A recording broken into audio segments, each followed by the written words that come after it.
اعوذ باللہ السمیع العلیم من الشیطان الرجیم من حمزہ ونفخہ ونفثہ۔ بسم اللہ۔ سورہ نساء کی آیت نمبر 155 سے لے کر 162 تک کے تفسیر چل رہی ہے، جس میں اللہ تبارک و تعالیٰ نے عیسیٰ علیہ السلام کو بلندی پہ اٹھانے کے متعلق اور صحیح سالم اپنی طرف بلا لینے کے متعلق بیان فرمایا ہے۔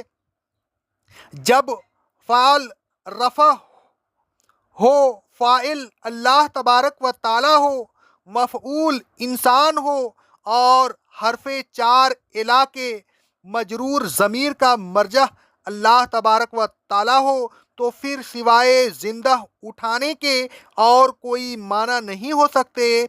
مرتبہ کی بلندی کے لیے حرف چار نہیں آتا۔ مثلا اللہ تبارک و تعالیٰ فرماتا ہے سورہ الزخرف کی آیت نمبر 32 میں، اور ہم نے ان میں بعض کو بعض پر درجات کے لحاظ سے بلندی عطا کی ہے تاکہ ایک دوسرے کو اپنا خادم بنائیں۔ آگے اللہ رب العالمین فرماتا ہے سورہ الاعراف کی آیت نمبر 176 میں، اگر ہم چاہتے تو ان آیتوں کی برکت سے اسے بلند مرتبہ دیتے، لیکن وہ بستی کی طرف مائل ہو گیا۔ آگے اللہ رب العالمین فرماتا ہے سورہ المجادلہ کی آیت نمبر 11 میں، اور اے ایمان والوں، جب تم سے کہا جائے کہ مجالس میں کھل کر بیٹھو تو کھل کر بیٹھ جایا کرو، اللہ تبارک و تعالیٰ تم کو کشادگی عطا فرمائے گا، اور جب تم سے کہا جائے کہ مل کر بیٹھ جاؤ تو مل کر بیٹھ جایا کرو۔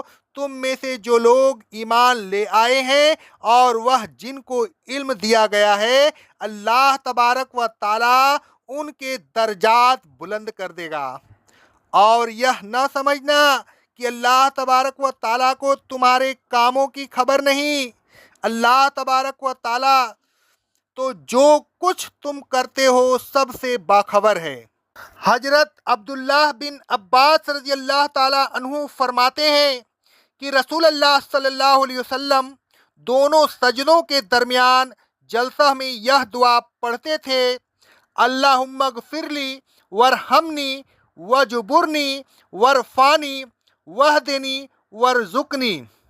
رواہ الحاکم کی حدیث ہے، یعنی اے اللہ مجھے بخش دے، مجھ پر رحم فرما، میری حالت کی اصلاح فرما، میرا مرتبہ بلند کر، مجھے ہدایت دے اور مجھے رزق دے۔ مندرجہ بالا دلائل سے معلوم ہوا کہ جب فعل رفع درجات کی بلندی کے لیے آتا ہے تو اس کے ساتھ حرف چار الہ استعمال نہیں ہوتا۔ نتیجہ ظاہر ہے کہ جب فعل رفع حرف چار کے ساتھ استعمال ہو تو معنی رفع درجات کے نہیں ہوتے، بلکہ مفعول کو پورا کا پورا اٹھانا مراد ہوتا ہے۔ اللہ تبارک و تعالیٰ نے عیسیٰ علیہ السلام کے رفع آسمانی کا ایک اور جگہ ذکر فرمایا ہے، اور وہاں جس حرف چار الہ استعمال فرمایا ہے، اللہ تبارک و تعالیٰ فرماتا ہے سورہ آل عمران کی آیت نمبر 55 میں، اور اے رسول صلی اللہ علیہ وسلم اس وقت کو یاد کیجئے جب اللہ تبارک و تعالیٰ نے عیسیٰ علیہ السلام سے کہا: اے عیسیٰ، میں تمہیں پوری طرح لینے والا ہوں، یعنی تمہیں پورے جسم کے ساتھ اپنی طرف اٹھانے والا ہوں۔ الغرض اللہ تبارک و تعالیٰ نے عیسیٰ علیہ السلام کو جسم اطہر کے ساتھ اپنی طرف زندہ اٹھا لیا۔ یہ چیز بہت تعجب خیز ہے، لہذا اللہ تبارک و تعالیٰ نے فرمایا: وَقَانَ اللَّهُ عَزِيزًا حَكِيمًا۔ اللہ تبارک و تعالیٰ زبردست